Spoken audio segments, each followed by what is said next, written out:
The BRX naming of these passive GoldenEar speakers stands for Bookshelf Reference X.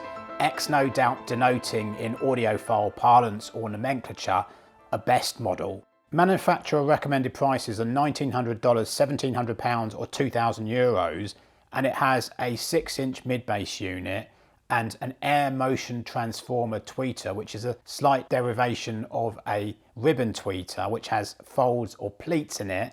The idea being greater surface area means less movement of an AMT tweeter compared to a ribbon tweeter, therefore less distortion. The drivers are actually derived from their own Triton reference floor standing speakers, and their own brand air motion transformer or AMT tweeter they call an HVFR, high velocity folded ribbon. But these also have 6.5-inch round planar radiators that fire sideways. So these are obviously a passive driver with no voice coil, no magnet or suspension assembly in the drivers, or a connection to a crossover for that matter.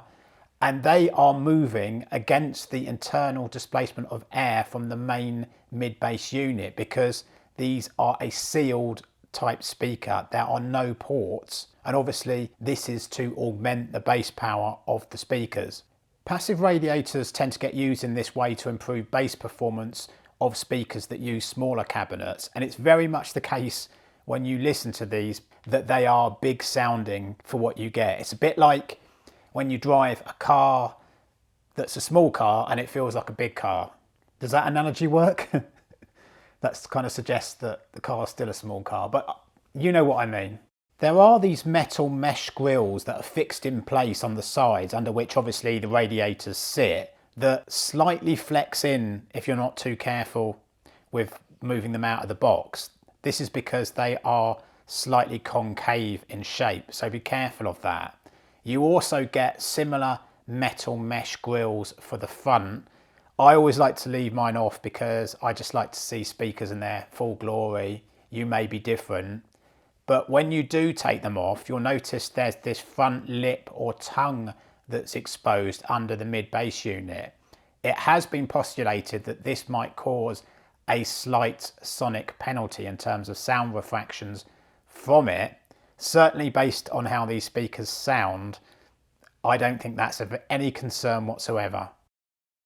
These are actually quite compact speakers, with the front baffles pretty much only big enough to accommodate both drivers, which is maybe why you get a nice focused image to the sound. I'll come on to more of that in a minute. You can get them in a gloss black piano finish, which normally I don't actually like, but with their technologically busy features and lots going on in the design, I quite like it.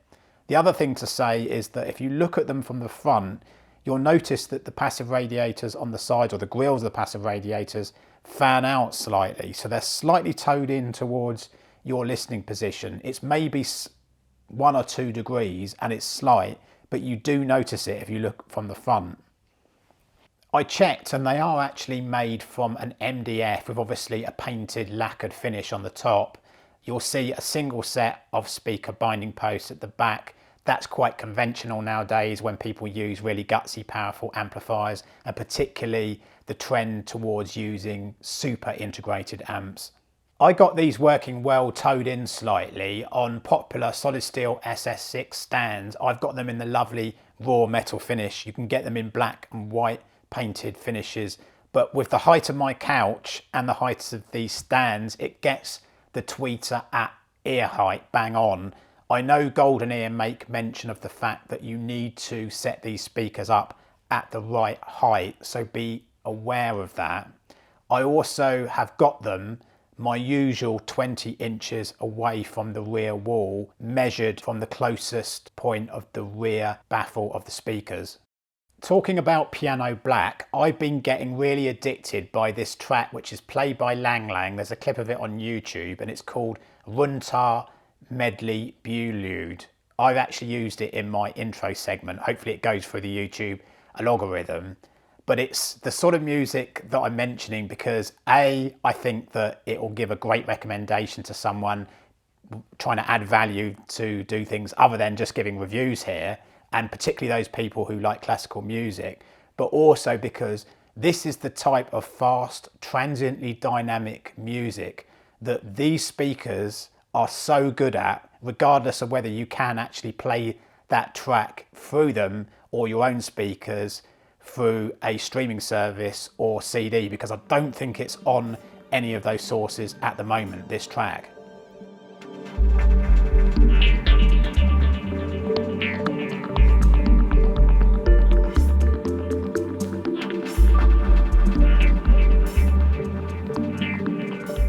A measure of the speaker's 88 dB sensitivity is the fact that you're not going to need to have your amplifier turned up as much. And I noticed this with my Hagel H390, it was quite obvious. But you're going to need to use a decently powered amplifier because of their 4 ohm nominal impedance.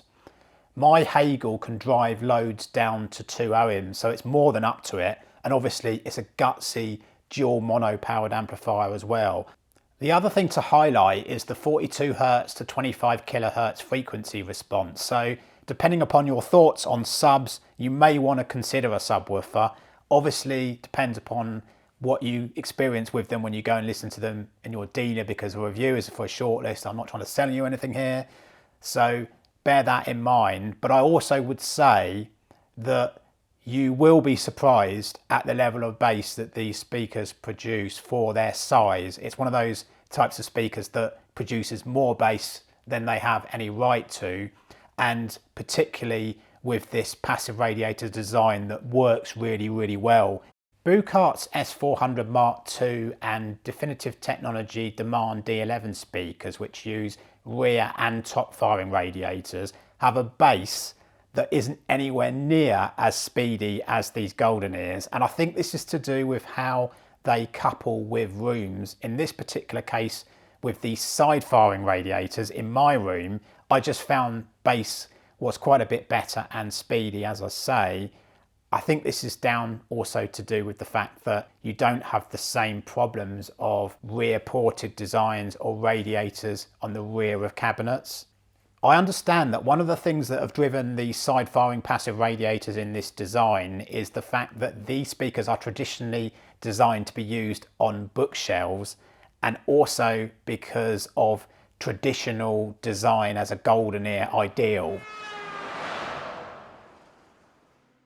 The first takeout that I noticed on listening to these speakers is that the mid-range and the bass is equally as projected, so no one element stands out more than another. And I found this particularly the case when listening to acoustic music, where a main guitar, lead guitar, bass guitar and vocal all have the same level of projection at you. It gives these speakers a sense of being muscular and full-bodied, and it means that vocals stand out in the soundstage rather than being hidden or relatively hidden and recessed. I found this a little bit the case when I recently tried some PMC Prodigy 5s. They are also pretty neutral speakers, which might sound a bit of an oxymoron for people that think that AMT tweeters are bright or forward with treble. But when I compared these to my own PMC 2523s, which with hazy treble on bad recordings can be very unapologetic, these GoldenEars aren't like that. They deal with treble on all recordings pretty consistently. So don't be making an AMT tweeter a reason not to like these or consider them for reasons of treble. You get some sibilance with S sounds, but I don't think this is an issue because it's so recording dependent. And this is no doubt the AMT tweeter being a great purveyor of detail. And it's going to be not a deal breaker for all but the few who maybe want none of this, and maybe a pair of speakers like Totem's Bison Towers that I just reviewed. The flip side of that, of course, is that the Totems aren't going to have the same incisive and trenchant treble character that these GoldenEars have that is so pleasing. But bass is quick, deep and dynamic, and transient dynamics, the starting and stopping of notes or sounds in the music, is very, very fast and accomplished. In fact, it's better than some pricier speakers I've tried. And this is one of the reasons why I asked for these speakers, because it's an area of the audio that I'm most sensitive to. And because I had actually tried these, I hadn't tried them, I'd heard them rather, at the Ascot Hi-Fi show. So I had, in a way, done my due diligence before I asked for them. This great transient dynamic capability makes these speakers awesome for electronic music, but also for the fast, precise and complex classical pieces like that Lang Lang track that I've referred to. But it's the bass and treble balance and insight and great detail into music that also makes them pretty much great for most other types. Jazz, indie rock, I don't know, take your pick. Soundstage is definitely wider and higher than it is deeper, and soundstage is very high. And another area that works really well is imaging, particularly when you play fast music that tracks left and right channels very quickly. Everyone will know Yellow's track Oh Yeah from Ferris Bueller's Day Off, the film that the track appeared in. That's very, very impressive. And what's impressive too is that it's doing this, I found, at £1,700.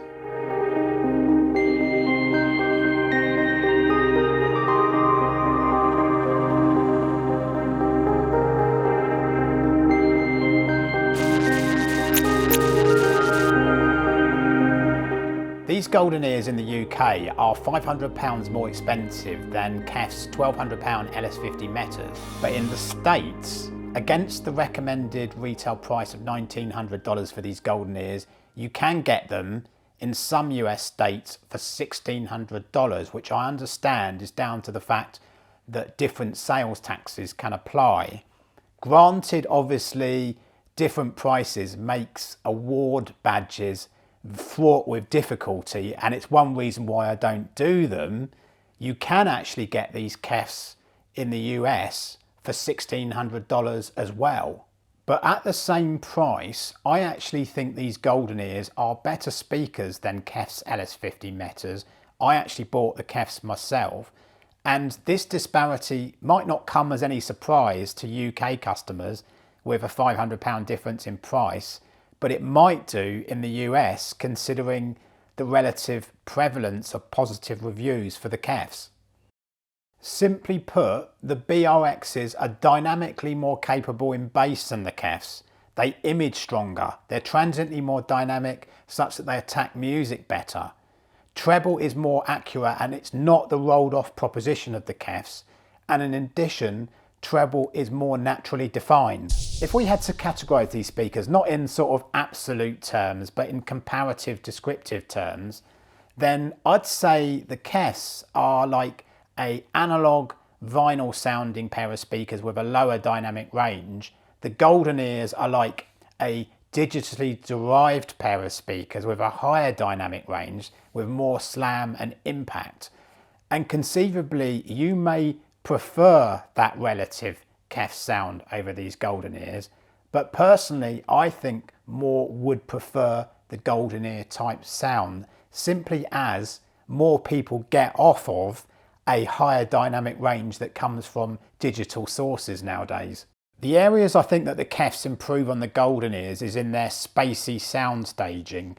So what I mean by this is that you can locate the central image of music between the speakers. With the GoldenEars, it sounds like it's much more coming from individual boxes. Also, I think that the KEF soundstage is way deeper. And these could be all reasons why you might buy the KEFs over the GoldenEars. But considering the reasons I mentioned before as to why I think the GoldenEars are the better speakers, I think those areas as a combination are more fundamental to make them the better speakers.